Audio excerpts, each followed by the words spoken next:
Breaking news, and this one's a bombshell. Late last night, court documents were unsealed in the It Ends With Us legal battle, and what they reveal is nothing short of explosive, showing that for months we were told Blake Lively was the victim, the misunderstood star bravely standing up to her co-star and director Justin Baldoni. But the truth hidden in these pages paints a drastically different picture, one of manipulation, backroom plotting, and a ruthless campaign to seize control of a movie, while undermining the man who dared oppose her, with her husband, Ryan Reynolds, allegedly playing a key role in every move, not just as a supportive spouse but as a strategic partner in the takedown. And the documents make clear this wasn't about justice or protection, it was about power, because back in late 2023, Blake forced Justin to sign a so-called safety letter after accusing him of misconduct. A letter that didn't just offer protection but handed her effective control over the entire production, allowing her to dictate edits, rewrites, and marketing decisions. And privately, Justin reportedly felt like the captain of a ship being held hostage, aware that any action or comment could be twisted and weaponized against him. And the tension escalated to the point where Ryan allegedly stormed a meeting and screamed at Justin. But this wasn't just on-set drama. What happened next spilled into the press, social media, and eventually cost Justin's team nearly $9 million to defend his reputation, all triggered by a single calculated move by Blake that set off a chain reaction Hollywood wishes had stayed buried, because once she gained leverage over the production, the real war began, fought not on set but in the media, and the unsealed documents reveal that Blake and Ryan's strategy was precise: control the story and the public, executed by leaking damaging accusations before the film even premiered. Starting with TMZ in August 2024, mere days after Justin's team refused to release a statement taking responsibility for production rumors, and the timing wasn't coincidental, as the documents trace these leaks directly to Blake's camp, with Ryan allegedly in on it, targeting weak complaints such as a so-called sexy comment Justin made during a hot bar scene, awkward but far from harassment. Yet Blake and her allies spun it as proof of a toxic set, caring little about truth and everything about perception. And then Ryan escalated by planting stories in the Daily Mail portraying himself as rescuing the movie from a disastrous script, written by a woman from a book by a woman, dripping with arrogance, while legal experts noted in the filings that this could violate the Writers Guild strike rules. Yet Ryan continued, positioning himself as the hero and Justin as the incompetent villain. And behind closed doors, Justin's PR team observed the unfolding chaos, noting that Ryan looked worst publicly, benefiting Blake and Ryan while damaging Justin. But by then the smear machine was in full swing, and Blake and Ryan weren't merely criticizing Justin's work, they were setting the narrative to justify seizing control of the film, so that by the time marketing began, Blake wasn't just lead actress. She was pulling the strings, and Ryan backed her every step, playing the savior while dismantling Justin's authority. And the documents show that after securing the safety letter in late 2023, Blake leveraged it to become a PGA-recognized producer, giving her the power to override creative choices, demand script changes, and dictate edits, a dangerous level of authority for a film already greenlit by the studio, while Ryan positioned himself as the script savior. But any rewrites during the Hollywood writers' strike could constitute scabbing, potentially violating guild rules, making his hero act not just arrogant but possibly illegal. And meanwhile, Blake implemented sweeping production changes, delaying filming schedules and cultivating a hostile environment reportedly observed throughout Wayfarer Studios, with insiders describing it as chaos by design, a strategy to frustrate Justin until he would have no choice but to step aside. And as questions arose about how Blake suddenly wielded such influence, it became clear her power wasn't earned through production merit but through legal leverage, manipulation, and coordinated media pressure, using leaks, accusations, and strategic public messaging to control the narrative, while Justin's team, constrained by ethics and law, had little recourse beyond defense, leaving them exposed to an orchestrated campaign designed to damage reputations, rewrite the story, and consolidate authority over the sequel. And the documents further outline that every action Blake took, from the timing of media leaks to the selective enforcement of the safety letter, from script rewrites to asserting producer credit, was part of a deliberate, multi-layered plan,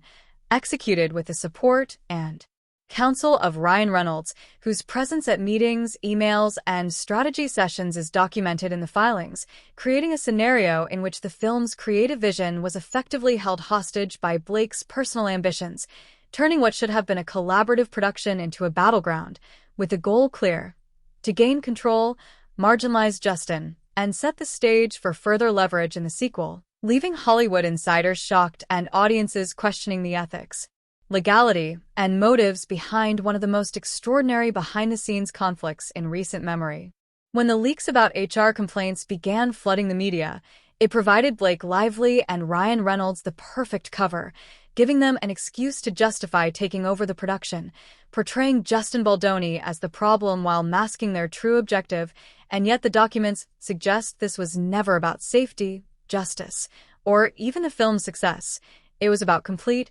unchallenged control, no matter the cost, a cost that would skyrocket all the way to $9 million, because by mid-2024, the smear campaign was in full swing, with headlines turning against Justin, fueled by strategically leaked HR complaints, staged hero narratives about Ryan, and whispers that "It Ends With Us" was a disaster only Blake and Ryan could save. And for Justin, this was more than bad press. It was a coordinated attack on his career, reputation, and his studio, Wayfair, with Fighting It requiring a staggering $9 million for crisis management, as confirmed by newly unsealed documents, revealing that Justin's team had to hire top PR experts, including Melissa Nathan, to counter every lie, every exclusive leak, and every calculated jab from Blake and Ryan's camp, making each day a battlefield, with one leak claiming Justin bullied Blake, another accusing him of romanticizing domestic violence in the film. Despite the fact that the marketing criticized for insensitivity was entirely created by Blake and Ryan, and even while privately disagreeing with these attacks, Justin's team was contractually bound to post Blake's marketing content on official film channels, meaning he was being attacked for the very promotional material he didn't control, underscoring that this campaign wasn't about protecting anyone, but about Blake and Ryan controlling the narrative, limiting Justin's ability to respond, and ensuring the public only heard their version. And yet, after $9 million spent, the real question remained: could Justin prove who the true villains were? Because for months, Blake and Ryan had positioned themselves as the saviors of the project while Justin was framed as the problem. But when the film's marketing finally reached the public, the backlash began unexpectedly, quietly at first, as TikTok videos criticized the overly romanticized, summer romance-style promos for a film that tackled domestic violence, with survivors and viewers calling the approach tone-deaf and offensive. And Blake's team initially dismissed it as internet noise, yet the anger was organic, spreading fast, and people began noticing Blake's awkward, dismissive interview responses, combing old clips that showed her brushing off serious questions, causing the conversation to shift from "Is Justin the problem?" to "Why is Blake acting this way?" And in that space, journalists and insiders started speaking freely, with one interview resurfacing where Blake completely sidestepped a question on domestic violence, further fueling public outrage, which the algorithm amplified, boosting critiques and call-outs across platforms and behind the scenes. This organic backlash terrified Blake and Ryan because it couldn't be spun, wasn't created by Justin's team, and didn't fit their carefully crafted victim narrative. Instead of weakening him, it exposed them as manipulative and out of touch, and for the first time, the public's scrutiny shifted the power balance. As Hollywood secrets tend to surface, when audiences start asking the right questions, and when the courts unsealed hundreds of pages of emails, texts, and internal notes, the carefully scripted narrative Blake and Ryan had built didn't merely crack. It collapsed entirely, revealing the months-long manipulation, the staged leaks, the PR attacks, and the power plays that had disguised their attempts to control the production, while simultaneously turning public opinion against them, showing that the story the world had been fed was a calculated facade, designed to isolate Justin, elevate themselves, and seize control. But as the evidence emerged, the cracks became impossible to hide, the narrative unraveling under scrutiny, and the backlash demonstrated that no amount of money, strategic leaks, or hero narratives could withstand the weight of truth. The documents exposing a campaign centered entirely on control, reputation destruction, and narrative domination, leaving the public, insiders, and the courts with a clear picture. Blake Lively and Ryan Reynolds' version of events was a construction, and when faced with accountability, it began to crumble in spectacular fashion, showing that attempts to manipulate perception, silence opposition, and rewrite history can be undone once the real story reaches daylight. Blake Lively and Ryan Reynolds had crafted a public storyline where Blake was the wronged actress, Ryan the supportive husband, and Justin Baldoni the difficult, possibly dangerous director who needed to be controlled for the film's sake. But the unsealed documents reveal a very different picture, one of strategy, manipulation, and calculated power grabs. Text messages show Justin warning friends as early as January 2nd, 2024, that Blake had weaponized the safety claim letter to seize control over the entire production and was ready to twist anything he said or did against him, proving this was not a retroactive retaliatory narrative, but a premeditated plan before filming even resumed. The files confirm that Blake's camp, with Ryan fully involved, orchestrated multiple leaks, HR complaints, rewritten hero stories casting Ryan as the savior of the film, and planted articles designed to undermine Justin's credibility, and one damning internal note even highlighted that Ryan's audacious claim of saving a female-written script during the strike played well publicly but backfired behind the scenes, revealing that the smear campaign was already encountering friction. Moreover, the marketing criticism that exploded online and fueled massive backlash wasn't part of Justin's strategy at all. It emerged organically from real viewers, leaving Blake and Ryan powerless to control the narrative, and together, these revelations don't just expose gaps in their story, they reveal it as a carefully constructed fiction designed to justify a hostile takeover and shield themselves from accountability. The documents also explain the motivation, cold and calculated, money, power, and legacy, because by the end of 2023, It Ends With Us was greenlit, locking the script, the budget, and the studio's vision. And while Blake was guaranteed her starring role, her creative influence was limited unless she found a loophole, which she did through the safety letter, turning a workplace protection document into her golden ticket by securing a PGA producer credit, control over the edits, and the ability to bring Ryan in to rewrite scenes, effectively giving them final say over the film's creative direction while positioning themselves as saviors in the public eye. The implications went further. Producer credits equaled back-end profits, edit control allowed shaping the film to fit their brand, and Ryan's script rescue story preserved his star image while making Blake indispensable, with Justin sidelined not as a consequence, but as a deliberate objective, ensuring that as long as he was marginalized, ownership of the film's success, from awards buzz to media coverage, could be claimed by them, a hostile takeover disguised as heroism. Initially, the strategy worked, leveraging media connections, PR muscle, and narrative head starts. But cracks began to show quickly as organic backlash against the marketing erupted,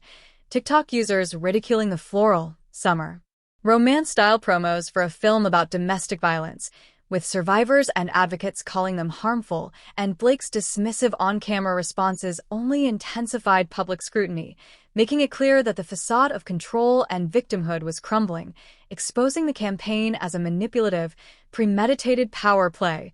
Every text, email, and leaked note in the documents paints a picture of coordinated attacks, a crafted image of heroism, and deliberate undermining of a director, revealing that the orchestrated PR, staged leaks, and strategic hero narratives were never about safety or creative integrity, but about seizing authority, controlling the narrative, and claiming credit for the project's success. And once the organic backlash collided with this carefully managed story, the empire built on manipulation began to collapse, showing how quickly a seemingly airtight strategy can unravel once the truth leaks into the public domain, leaving the manipulator exposed, the narrative overturned, and the balance of power shifting back to its original course. Moments of Blake Lively's awkward, dismissive interviews went viral, spawning hashtags, think pieces, and social media commentary questioning her character, and the narrative she had spent months meticulously crafting suddenly slipped completely out of her control, while the press that once parroted Blake and Ryan Reynolds' talking points began asking uncomfortable questions. Why had Blake suddenly received a producer credit? Why was Ryan rewriting a greenlit script during a writer's strike? And why were HR complaints appearing on TMZ at such convenient moments? Behind the scenes, even some allies started pulling back as industry insiders saw the leaked documents and recognized the patterns: timed leaks, planted stories, and public misdirection. And the once pristine image of the hero couple began to tarnish, replaced with whispers of manipulation, self-interest, and exploitation. While for Justin Baldoni, the shift was subtle but powerful, as the same public who had been told he was the problem now began questioning whether he was, in fact, the real victim. And the $9 million PR wall his team had built to defend his reputation and counter the smear campaign wasn't just holding, it was finally pushing back. Blake and Ryan had built an empire on controlling perception, but perception was slipping, and once the public senses vulnerability, Hollywood's most polished figures can fall faster than expected, and when the unsealed court documents hit the public record, there was no turning back, because what had once been whispered in DMs and hinted at in blind items now lay in black and white. Blake Lively and Ryan Reynolds were not victims. They were the architects of a calculated smear campaign, as emails, texts, and internal notes revealed a damning picture of strategic leaks to TMZ, Daily Mail, and other outlets. HR complaints timed to damage Justin Baldoni's credibility, and manipulative power grabs disguised as safety measures, with Ryan's so-called script rescue exposed as a self-serving stunt that may have violated Writers Guild strike rules, and the public reaction was immediate and severe, as fans who once defended Blake began calling her manipulative. Entertainment journalists openly questioned her ethics, and Ryan, normally untouchable in the press, faced rare criticism for arrogance, misogyny, and exploiting influence to undermine a female writer's work. While inside Hollywood, the ripple effects were profound, with studios and producers taking note that if the allegations were true, Blake and Ryan had crossed a serious line by weaponizing harassment claims and union-defying rewrites not to protect the project, but to seize control and rewrite the narrative. And although Justin was not fully vindicated yet, for the first time in over a year the tide was turning, as the media machine that had once tried to bury him now dissected Blake and Ryan's every move. And in a town where image is currency, theirs had suddenly become worthless, showing how even Hollywood's golden couple could find themselves out in the cold, because when the headlines, PR spin, and staged photo ops are stripped away, what remains is a stark story of power, greed, and betrayal, as Blake Lively and Ryan Reynolds, who built careers on charm and image, saw that image shattered in the It Ends With Us saga. And the unsealed court documents read not like the tale of a wronged star and supportive spouse, but like the blueprint of a corporate takeover, fueled by manipulation, weaponized media leaks, and the calculated destruction of a colleague's reputation, with their ambition extending beyond control of the film itself to owning the narrative, claiming the credit, and securing the profits. And in pursuit of that, they painted Justin Baldoni, the man who brought the project to life, as the villain. For months, they controlled the public conversation. But as the truth leaked out, the carefully curated act unraveled, revealing that this was no creative feud but a ruthless power struggle. And while Justin may have spent $9 million defending himself, what Blake and Ryan lost, credibility, cannot be bought back, because once gone, it is gone for good, leaving the audience as the ultimate arbiter of the story, determining whether Hollywood's attempts to bury the truth succeed. And for those who care about accountability and holding power players responsible, it is now up to the public to keep the facts alive, because the game is far from over, and we're not done watching.